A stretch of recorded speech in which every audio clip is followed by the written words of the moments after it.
Welcome, everyone, to our 2023 annual member meeting. Thank you for joining us. A few reminders before we get started. If you have any questions throughout today's meeting, we invite you to use the Zoom chat feature. This event is being recorded and will be shared afterward with registrants and posted on our event webpage. For any technical issues, please contact our chat host today and email us at webinars@cof.org. An automated live transcript is available under options to show subtitles or view full transcript. Thank you again for joining our 2023 annual member meeting. I will now hand it over to our board chair, Peter Lawhorn. Thank you, Melissa, and welcome everyone to the annual meeting of the Council on Foundations. Thanks for joining us virtually. As Melissa said, I'm Peter Lawhorn, President and CEO of the Conrad and Hilton Foundation and Chair of the Council on Foundations. So in today's meeting, we'll conduct some council end-of-year business, including the election of some terrific new and existing board members, the Treasurer's report, and remarks by President and CEO Kathleen Enright. We're also excited to recognize our 2023 award winners. These winners will be recognized for the Corporate Grantmaking Award, the Scrivener Award for Creative Grantmaking, and the Distinguished Service Award. Finally, we'll be joined live by the winner of the 2023 Distinguished Service Award, Ann Kubisch, who will be in dialogue with board member Mei Hong to reflect on their illustrious career of service to this community. So let's begin. Now, prior to this meeting, the membership received email communication about the slate of board members and the minutes from the 2022 annual meeting. Voting members of the council were able to submit proxy votes, enabling members of the executive committee to vote on their behalf to confirm board nominees. Council staff, in consultation with Jay Williams, our board chair, verified that a quorum was present for this meeting.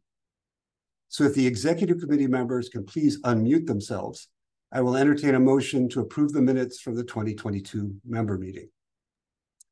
May I have a motion, please? So moved. Thank you, Jay. How about a second? Second. Thanks. And all in favor, please say aye. Aye. Aye. All opposed? The motion passes. All right. And since the end of 2022, the council has welcomed 125 new members. Our community now includes 883 members, which is very cool. The nearly 900 organizations in our membership represent the diversity of our sector, with community foundations, private foundations, corporate philanthropy, grant-making public charities, non-US members, and more. We're excited to continue highlighting the great work of these members and look forward to welcoming even more colleagues next year. All council members can access a directory of fellow members on the council's website. And while I have the floor, I also wanted to encourage you all to register for a key council event next year called Building Together, Leading Collaboratively Across Differences, which will take place May 6th through 9th in Chicago. Building Together is a new immersive learning experience for philanthropic leaders who want to develop strategies and skills to bridge differences and counteract toxic polarization. This event is more than a conference, more than a networking event. It's an intensive, active leadership development experience that will provide space to practice what you're learning in real time. It features half-day strategy and skill-building workshops with programmatic partners, including Braver Angels, Interfaith America, and StoryCorps, really inspiring plenary sessions, and peer-led sessions highlighting funders' work to navigate differences, build common ground, and foster belonging. We think this is a really important and interesting space for philanthropy, and we encourage you to come join us. Early bird registration is open until January 22nd. We hope you will join us. And now I'll pass on to Jay Williams, Vice Chair of the Council's board, to provide information on this year's board slate. Thanks. Thank you, Peter. Greetings, everyone. I'm Jay Williams, President and CEO of the Hartford Foundation for Public Giving, and I'm here today in my capacity as Vice Chair of the board and Chair of the Governance Committee. One of the primary functions of the Governance Committee is to recruit new members for the Council's Board of Directors. Our bylaws set the size of the board from anywhere from 12 to 21 members. During 2023, we had 15 board members. 4 of those board members will roll off of the board at the end of this year. We're pleased to bring you 3 great candidates for membership to the membership for approval. These 3 individuals are up for a 3-year term starting January 1st, 2024 and ending December 31st, 2026. The candidates that we will present on the slate are Benjamin Chandler, President and CEO of the Foundation for a Healthy Kentucky, Tia Hodges, President and CEO of the MetLife Foundation, and Jen Hughes Rothberg, Executive Director of the Einhorn Collaborative. Additionally, we have 3 candidates who are renominated for a second 3-year term. Jennifer Ford Reedy, President of the Bush Foundation, Martha Jimenez, Executive Vice President and General Counsel and Corporate Secretary of the California Endowment, and Brandy McHale, President of City Foundation. Per our bylaws and usual procedures, the full board approved this nomination slate at our last board meeting, and the slate was shared with the membership along with the notice of this annual member meeting. With that, I'll turn it back over to Peter and ask for a vote on the proposed slate. Thanks, Jay, for that update and the terrific lineup of candidates. And now for the proxy vote, I will ask the other members of the Council's Executive Committee, Jay and Kathleen, to unmute themselves and prepare to vote on the candidates. For the election of new members, could we have a motion, please? So moved. Thanks. And a second?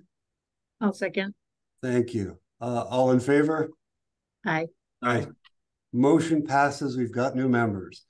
And then for the re-election of members, Kathleen, how about a motion? Yep. All right. And a second. And all in favor? Aye. Aye. Aye. The motion passes and our board members are re-elected.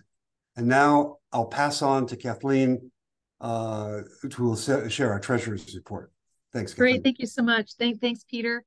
It's so great to be with everyone. Thank you for joining. So it's been a really busy year here at the council, and I'm happy to report that we remain in a very good place of financial stability thanks to the great leadership of the other Kathleen, the main Kathleen Enright and her team. This year also marked a return to our in-person conferences with the leading locally conference that we had in June in Denver. Hopefully many of you were able to join us there. The team has a really terrific strategy about conferences that have pricing that's accessible to members, but also sustains the organization financially to continue offering them. And I think it worked really well this year. We learned a lot, and we'll continue drawing from the best learnings as we move forward with additional conferences in the future. I'd also like to say that we've seen a really good steady growth in our membership, both through renewals of the current members and attracting new members. And as in the past few years, we're happy to say that community foundations in particular join and renew at the council at a very strong rate, which is great, even higher than our other member segments. We believe that that's really thanks to the council's investments in community foundations with highly relevant programming and supporting tools and so on. And just one example is our acquisition this year of CF Insights. So that's great. We're also really grateful to 44 organizations from across our member types who made donations this year to our Greater Good Circle. I just want to underscore that and invite people to participate in that. The Greater Good Circle represents smaller donations, but it's a really wonderful way to show support for the council and our work in general supporting the field. As we'll do in 2024, the council also fundraised for some strategic projects and general operating support. We'll continue to do that, and that's been a really important model as well. We did receive some significant new grants from 13 funders in 2023, and we had active grants continuing from last year from an additional 7 funders. So thank you very much to those funders. If you're with us today, we really, really do appreciate that. Also, we have continued to maintain a very strong board designated reserve. That's an important financial cushion, rainy day fund that sits at about $5.2 million as of our most recent financial report. So our assets and liabilities in general are in very good position. Let me just run down a few of the figures. So in 2022, our assets were $37.6 million and our liabilities were $7.2 million. In 2023, as of September, financials, our assets were $36.1 million and our liabilities $6.4 million.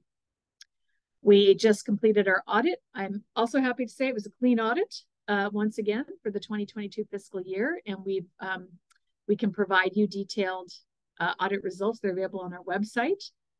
And just want to say thank you very much to all our members. Looking forward to continuing working with you as a council over the next year. So thank you so much. Well, thank you, Kathleen, both for your service over the course of the past year as treasurer and for that terrific report. It's just great to be building from such a strong financial position as we move into 2024. But right now we're talking about a look back. So I am very excited and honored actually to share some highlights from 2023 with you. And as I start this report, I just want to touch back on our North Star as an institution, as a sector, as a field, and that is trust. We center trust in everything that we do. It is a principle that guides our actions. It's how we hold ourselves and each other accountable. And it's often what makes our work most rewarding. And so this year, the council was attempting to reinforce our sector's trustworthiness in a variety of ways. And one of them was the set of ethical principles that we developed and rolled out earlier this year. They were constructed by our members for our membership to ensure that we are operating with the highest integrity. And also they give us a little bit of an accountability mechanism if and when that is ever necessary. Another way that we earn trust and build trust has to do with how we give and to whom we give. So this year, we lined up an unprecedented amount of support from U.S. foundations to agree to shift and share power when they're giving globally. At the UN General Assembly, 15 funders supported a commitment that was constructed by USAID, and it was agreed to by a set of bilateral donors, including those, and also those 15 US-based foundations. And the coming year, we are going to deepen and extend that commitment to locally led development, together with a leadership circle of our members who give globally. So connected to this priority, I wanted to share, and I hope that you have observed, our deepening commitment to bridging across differences, to learning and teaching the skill of constructive conflict, and ultimately to working toward building common ground. This year, we had 60 members join a leadership cohort to learn skills of bridging and the science that actually is behind it. We were doing that in partnership with the Greater Good Science Center. We, as a council staff team, wanted to deepen our own skills. So we engaged in a training about how to facilitate difficult conversations and engage in conflict that's constructive rather than destructive. And our partner there was resetting the table. They were fundamental. And when I say a training, that was a little bit of an understatement. It was a wonderful set of sessions that we went through. And we're still learning from you. Some of these resources came to us because our members were using these folks. And one of our members that we're learning from on this topic is the Arthur M. Blank Foundation in Atlanta. They're partnering with StoryCorps in their community to help strangers see how much there is to gain from being in community with one another, listening to one another, even across serious political divides. Another member who we've been learning from is the Lancaster Community Foundation in Pennsylvania. They have a Bridge Builders program that is supporting a host of different kinds of activities about bridging people in their community. One is taking businesses together with folks who are re-entering the job market after incarceration. In another effort, they have a dozen or so randomly selected residents working together to help find solutions to the county's housing challenges. So we are following many of our members' lead in this bridging and building common ground work. And as Peter mentioned, we are so excited to bring a conference next year on this subject in Chicago. So registration just opened up for that. So don't wait, lock in that early bird rate and join us in Chicago for that event. We also have a publication coming early next year. So that is another exciting thing to look forward to. It's already been mentioned a couple times by my terrific board officers, but I just want to take a minute to celebrate the conference in Denver leading locally. It was so wonderful to be able to see the connections that were made, to reconnect with all of you and with one another, and particularly to celebrate all the ways that place-based philanthropy is showing up and supporting your communities every day. So that conference is one of the ways that we're committed to helping you connect and network and do your work better. But there was a host of other things that we rolled out this year or doubled down on. One was an offering just for new CEOs. We also did tailored gatherings on diversity, equity, and inclusion, and a host of other targeted trainings and peer conversations to hopefully meet you where you are. In addition, we have continued our work on values-aligned philanthropy. And this year, the way that we were supporting you in ensuring that no philanthropic dollars ever fund hate or violence was through constructing a board discussion guide so that you can make sure that you and your board are aligned on how values show up in your work. Another way that we're hoping to help you do your jobs better is that in partnership with Candid, we were very excited to bring CF Insights to the council. Now, it's a benchmarking tool for community foundations, just so that you can better compare your own organizational sustainability and performance to your peers. So hopefully, if you haven't yet accessed CF Insights, that you'll take a look. In all of this, we are keeping our eye on the big picture, and we are working every day to strengthen the operating environment for philanthropy and the nonprofit sector. So this means focusing on using our collective voice effectively to educate policymakers, to ensure the public's understanding of philanthropy lines up with reality, that they have an accurate understanding of philanthropy. And to that end, we have engaged in deep message research that, stay tuned. It's still being rolled out, but ultimately it'll enable us to tell a more complete story of the role of philanthropy in our civil society. So in that work, we're not only aiming to push back on any narratives that aren't quite correct, but also to use language in ways that closes the distance between us and those that we serve. And as ever, we are continue to be philanthropy's voice in Washington. So we stayed very engaged up on the Hill, building relationships and deepening the understanding of key staff members and congressmen on philanthropy. And we made sure that your voice is heard in our nation's policies so that giving is made easier, not harder. So currently we are advocating for expanded access to the charitable deduction, streamlining federal grants, among other things, just so that we can make sure that the money is flowing most easily to where it is incredibly needed. Now, this year, as every year, we're helping you also respond to those challenges that you couldn't plan for. So many of you are stepping in the wake of disasters, wildfires, floods, all sorts of things. So we hope that you have found our resources helpful, and I hope you will tell us how we can provide you more support when you find yourself in that kind of role. Additionally, another situation we kind of hopped into this year was when the Supreme Court decision came down on race-conscious admissions in higher education. That raised some questions for philanthropy. And we wanted to make sure that those of you who are committed to diversity, equity, and inclusion in your grant making or in your organizations are able to be sure to continue those commitments as solidly and strongly as ever. So with independent sector, we brought together some legal experts to answer your immediate questions. And also our internal legal team has been very readily available and out there in the field, helping folks stay the course to their commitments to diversity, equity, and inclusion. So in that, the work is not at all over.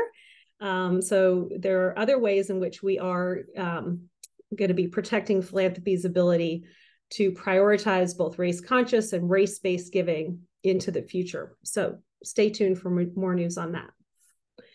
Now, at the end of this busy, busy year, I find myself just so grateful for all of you for engaging with us, for giving of your time, for sharing of your feedback. So I have an ask. I have one more request, which is I hope that you will help us learn and grow and get even better at supporting this community by filling out your member survey that you received recently. We want to hear from you. We want to understand what matters to you so that we can better serve your needs. Thank you so much for coming to just hear a bit about the council and some of the basic business things that we need to go through. But now we're going to get to move on to the main event of this session together, which is recognition of our awards winners. I am very excited to announce the 2023 Council Award winners. First, I will recognize the award that was a new award that we launched in 2022, which is Outstanding Corporate Philanthropy Leadership Award. And so this is to recognize an individual in corporate philanthropy who is doing high integrity work to advance the greater good. And this year's recipient is Dr. Marvin Carr, who is the director of the Center for Racial Equity at Walmart. Dr. Carr just exemplifies what we laid out in this award criteria, which includes leadership and courage and integrity, and that he builds trust easily. So our selection committee was wanted to particularly highlight that Dr. Carr has an unwavering commitment to integrity, an impressive ability to build partnerships that inspire those around him, and he empowers a whole host of stakeholders across the organization that he works for and within the philanthropic portfolio of grantees that they support. So he's done this in a variety of ways, fostering leadership for in DEI cohorts and much, much more. So I just want to say a hearty congratulations to you, Dr. Marvin Carr. When you see him, I think he's on this call, but I don't think we have him on video. So when you see him, please say congratulations. The next award winner that I'd like to recognize is a very long-standing award that the council has been giving since 1984, and that is the Scrivener Award. The Scrivener Award was established to honor an outstanding organization that's providing creative and innovative grant making that meets the moment. So this year's recipient of the Scrivener Award joins an illustrious group of institutions that many admire and whose lead many of us have followed.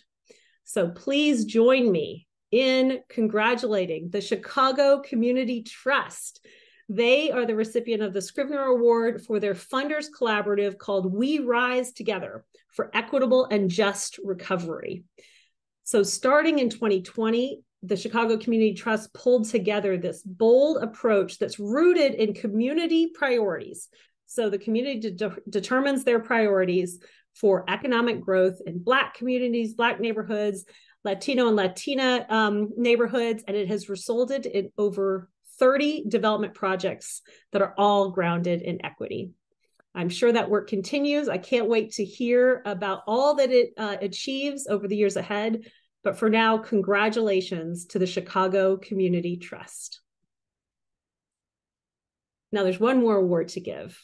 And I have the honor of introducing last year's recipient so that he can congratulate this award winner. This is the Distinguished Service Award, which goes to an individual whose contributions over their career in philanthropy are not only illustrious, but they are enduring. Charles Anderson won this award last year, and we are so proud to have him back with us so that he can introduce this year's award winner. Charles, thanks for being here. Thank you, Kathleen. This is Charles Anderson. I'm from the San Juan Island Community Foundation, and was so happy to receive the award last year. And I just want to say how important that award was, not just personally, but in validating the work we do and validating our foundation. It's been a tremendous benefit to us. So today it is my distinct pleasure to introduce Ann Kubisch, the winner of the 2023 Council of Foundations Distinguished Service Award, which is presented to an individual who has demonstrated exemplary leadership, integrity, courage, and trust throughout their career in philanthropy. Ann has served the public good for over 40 years with a focus on community change and development, and in so doing, helped create the theory of change, which is a methodology used widely in both for-profit and philanthropies, with the goal of realizing impactful social change. Ann recently retired as president and CEO of the Ford Family Foundation in Roseburg, Oregon, which is an innovative private foundation serving communities in Oregon and Northern California. Ann led the development of the Ford Family Foundation from being a responsive grant maker to a nationally recognized advocate for rural communities that has provided thousands of community development grants and scholarships to students, and has grown the organization to managing annual grants of over $55 million and an endowment of $1.2 billion. She retired this past September, leaving the foundation poised for future success by leading the development of a 10-year transformative strategic plan covering the next 10 years. Ann received her master's degree in public and international affairs from Princeton University after receiving her Bachelor of Arts with honors from Tufts University, an education well-suited to her multinational upbringing. Ann is fluent in both French and Spanish and has, after jobs at the Patel Institute, the World Bank, and the Rockefeller Family Associates, she joined the New York-based International Ford Foundation. At the Ford Foundation, she served as Deputy Director of the Urban Poverty Program, managing a staff of 30 with a granting budget of $45 million. Her role at the Ford Foundation expanded internationally, with her relocating to Nigeria for 3 years to manage grant-making programs on rural development, human rights, women's reproductive health, and women's economic development throughout West Africa. Ann continued her career of service at the Aspen Institute, where she founded and directed the Roundtable on Community Change. Over the next 19 years, she worked to develop new methods to evaluate community development and was the author and editor of a number of books that most importantly explored new approaches to the theory, methods, and measures of evaluating community change. While at the Institute, she also developed a framework for promoting racial equity and co-authored a study of structural racism and community building. In 2013, Ann accepted the position as president and chief executive officer of the Ford Family Foundation, where she was able to bring together all of her background in community change, structural racism, and women's rights to have the Ford Family Foundation make sweeping impact on many of the rural communities in Oregon. Rather than just provide more community project grants, she believed that the philanthropic sector should attend far more to investing in the capacity of communities, the organizations and people that define and implement the change they want to see, and supporting those who advocate for policy and systems change that accomplish that work. We all might learn from Ann's playbook that truly listening to community voices, engaging with community members, and trusting them to lead their own way to long-term solutions that will create an optimum path to community development. In Anne's own words, expressed in a forthcoming article in the Foundation Review, community building is a philosophy, it's not an initiative. And so it is my distinct honor to give you Anne Kubisch, the 2023 Distinguished Service Awardee. Thank you so much, Charles, for that really powerful and beautiful introduction of Anne. I feel like that hardly does it justice to capture all that you've been able to do. Good afternoon, everyone. My name is Mei Hong, and I'm proud to be a board member of the Council on Foundations. I have the privilege of asking Anne a few questions so that we can glean into some of the wisdom that she's gained over the years in order to be able to share that among our community. So as we heard from Charles's terrific introduction, and you've worn a lot of hats in philanthropy and been able to see foundations work from a lot of different perches. When you weave all of that together, what do you see as the most important role that philanthropy can play? Well, thank you, May, for that. And I want to just, first of all, begin by thanking Charles for that incredible introduction and thanking the Council on Foundations for this incredible honor. I am overwhelmed by it. I actually looked through the list of previous recipients, and I can't believe that I am in the same ballpark as them. A few of them I worked for, Franklin Thomas and Barry Gaberman, and I worked with so many others. And so I just want to say thank you to the Council on Foundations, the selection committee, and for Charles's wonderful introduction. So May, that's such a great question. When I think about philanthropy, I have this visual image in my head. I think about the work that we do to try and improve the well-being of those who are least well off in our society, whether for economic or racial or geographic or social and structural issues. I think about it, the visual image I have in my head is of a double helix, the DNA double helix that's sort of anchored on two sides with these two sort of backbones, and then this interlacing between them. And on one side of the double helix, I think about the importance of high quality programs and services that we have learned over the course of 50, 60, 70 years of social interventions are best practices that improve the well-being of kids, families, communities, and so on. And foundations do and should invest in those kinds of high-quality programs. But the other side of the double helix is just as important.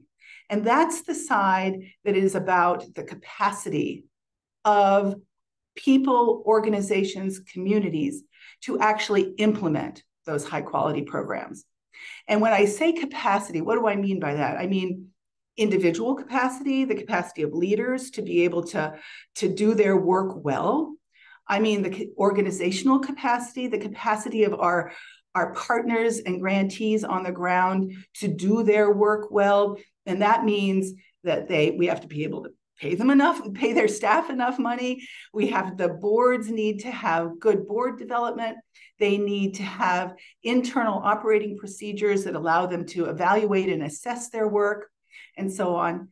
And then I also mean community capacity.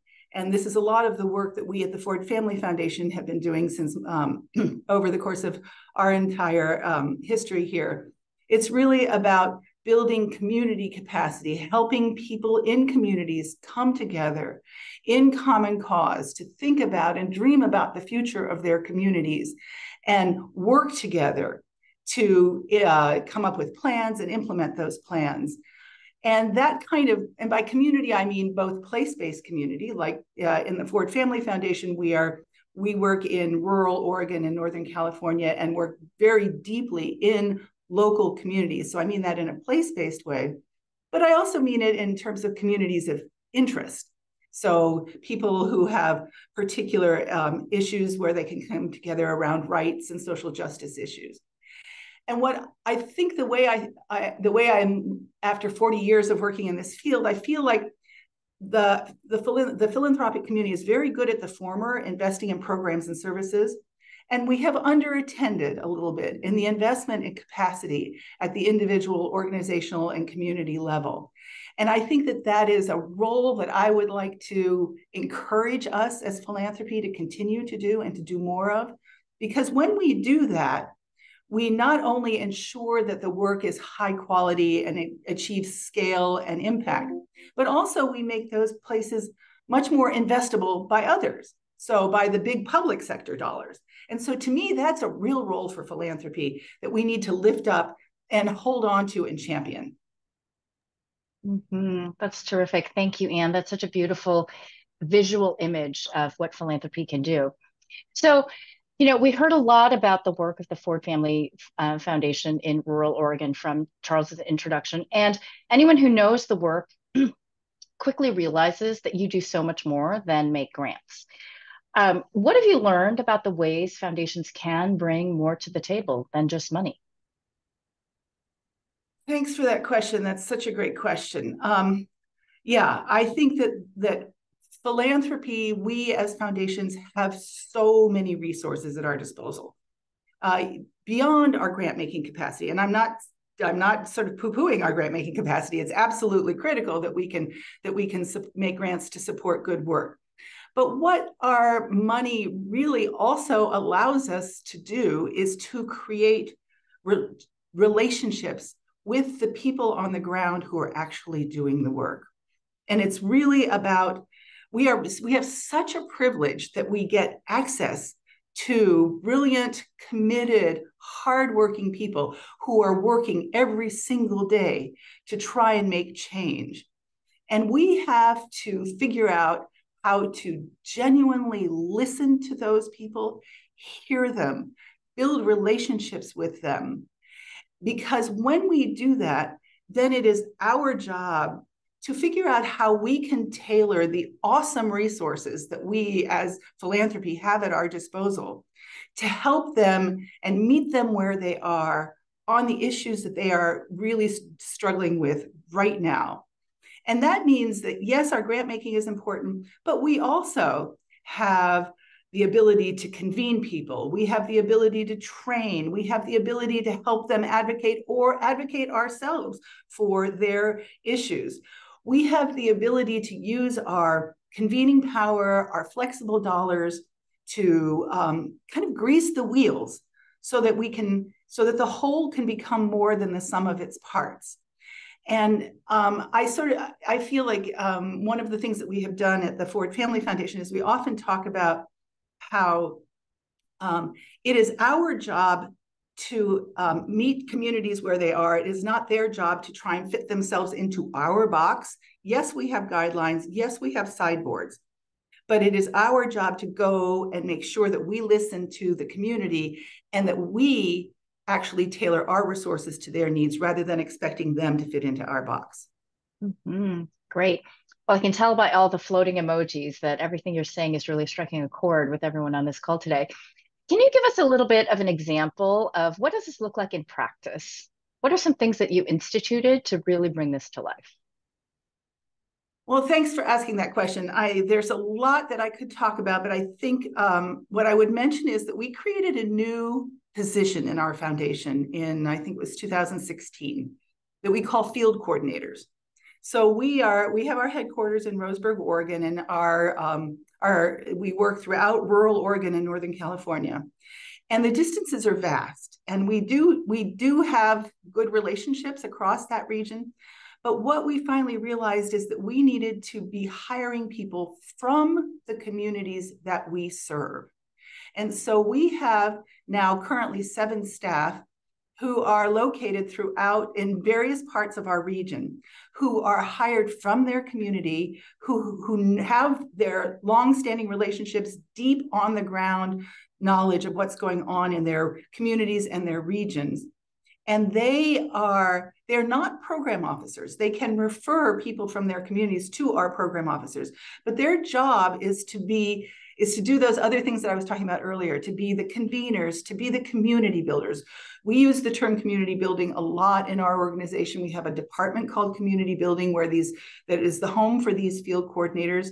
In fact, that was one of the things that attracted me to the Ford Family Foundation when I first applied for it, is there was actually a department called community building, which was really about putting into place some of this capacity building, relationship building, convening activities that I was talking about earlier.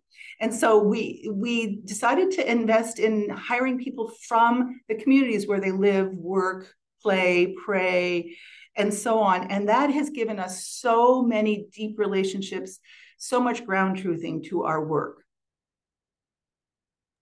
Okay, thank you. I want to turn it to a little bit more of a personal reflective moment. What are you most proud of in your 40-year career? Oh, goodness. I think what I would say is that I have just been incredibly fortunate, because I have been able to work on my entire career has been focused on trying to improve the well-being of those who are least advantaged in our world for whatever reason. And I have been able to do that from so many different perspectives. I have worked internationally in Latin America and Africa. I worked nationally with a focus on urban distressed communities. And now I've concluded my career working in rural Oregon and Northern California in a very place-based way on rural issues. And along the way, I've had sort of different geographic focuses, but I've also, I had a stint at the Aspen Institute that Charles mentioned, where I was able to do some research, trying to distill what we've been learning about how to improve outcomes for kids and families in the most distressed communities in our country, and do some research, some methodology, did some deep work on structural racism that I think helped the field to begin to think about that way back in the sort of around 2000, did some work around how to evaluate community building and so on. And so, but then I've also been able to work in this beautiful place-based foundation in Oregon and really put all of that I had learned into practice in communities, in real time, in a real place, with all of the real capacity constraints and all of the real political issues that people deal with on the ground. And so I just feel like I've been able to approach the same question and the same challenge from so many different directions, and have tried to pull that together, and was able to do it in the last 10 years of my work in Oregon. And one of the things I've just been able to translate so much of what I've learned from West Africa, or from learning about structural racism, to rural Oregon. You know, the work that we did on structural racism allowed me to think about the structural causes of inequity for rural communities. We have a kind of a structural urbanism in this country as well. And so people are disadvantaged for geographic reasons as well. And I've been able to sort of translate all of that, and it's been a true privilege. Thank you. Thank you. I love that. It sounds like it was really a capstone opportunity these last 10 years that you've had in Oregon. So as you can imagine, this question has a flip side. Do you have any disappointments or regrets or anything you would do differently? Oh, sure. I have my share of all kinds of things I did wrong all along the way. Let me think if I can tell a couple of stories that would illustrate a couple of the things that are kind of on my mind as I reflect. I think one of them that I would tell is that when I was at the other Ford Foundation, the New York-based Ford Foundation, one of the things that we decided to develop was an initiative that was focused on community revitalization. And we worked in 4 urban areas across the country, and we were trying to apply kind of the state-of-the-art knowledge about what it takes to revitalize distressed inner-city communities, focusing on, you know, across social, economic, political issues, and bringing them all together in a comprehensive way with a community building orientation. And what I think we learned from that is that it's very difficult for a national foundation to actually work locally in community. And this goes back to some of the things I was saying earlier. It's very hard to have deep relationships in a local community when you are sitting in New York City at the Ford Foundation. And we designed some initiatives, but it was hard to make them apply locally. and to be relevant in the local context. And so what I would say, the lesson that I think I've learned from that is, we as foundations, we don't have to do everything. We have to choose our lane. And national foundations can do certain things that local foundations can't do. And local foundations, like us at the Ford Family Foundation in Oregon, we have deep relationships with our communities, but it's very hard for us to be strong advocates at the national level. And so what I think I learned from that is to understand what your comparative advantage is and use it and make the most of it. Do we have time for another example? Because I can share another example. Yes, we do. Please. Okay. I'll share an example that actually has a very happy ending from our work in Oregon. There's a small town in Douglas County, our home county, called Yoncalla, which has got a population of 1,000. And one of our program officers was our program officer who was working on early child development was talking to the principal and superintendent of the school at Yoncalla. And he was saying that the children in Yoncalla aren't coming to school, aren't coming to kindergarten ready to learn. And it was really affecting their ability as a school all the way through their entire K-12 experience. In fact, a lot of the parents weren't even sending their kids to kindergarten. And so we thought, well, we know a lot about early child development. We can figure out how to put into place the kinds of programs that are best practices from across the field. And so we started, and we came in with this invitation from the superintendent with great ideas. And this was way back in 2012, 2013. And what I would say is the first couple of years got no traction at all. We had some activities that we thought would bring parents into the school, and they didn't come. They didn't show up. And so we did what I think was the right next step, which was to ask the parents, what is it how do you feel about the school? Why aren't you bringing your kids to school? What is it that's going on with you? And we learned that a lot of the parents had lousy educational experiences themselves, didn't trust the school, so that we had to start with building trust between the parents and the school. It started with a Dr. Seuss night. And then that was in 2014. By 2015, we had a parent room where they could drop in. And we were really pleased about that. We took our board to go see the parent room. And all of us will never forget this. When we took our board, there was one parent and one child. And our board looked at us and said, really? This is the great solution you've got? But I want to fast forward to 2019 as we built the relationships and built the connections. By 2019, there's a state-of-the-art pre-K at the school, a Head Start, or early Head Start, special education. There's a waiting list for the pre-K classroom. We took our board there in 2019, and I'm going to say some tears flowed when they saw how beautiful this was. And now 2023, if you talk to the folks in Yoncalla, they will tell you that experience in that school has changed the culture of the school and changed the culture of the community, where the school is the heart of the community. And my lesson there is honor the pace of the community, listen, honor them, and be willing to understand that this is a 10-year process we're talking about now. But this school is now the center of this community. And I joke with my colleagues that I have the title of an op-ed I want to write is called "It Takes a Child to Raise a Village," because it was through the intervention around early childhood that this community has come together. I love that. Thank you so much. That is such a beautiful story. Well, I feel like we could tap into your wisdom all day, but I do want to bring us to a close.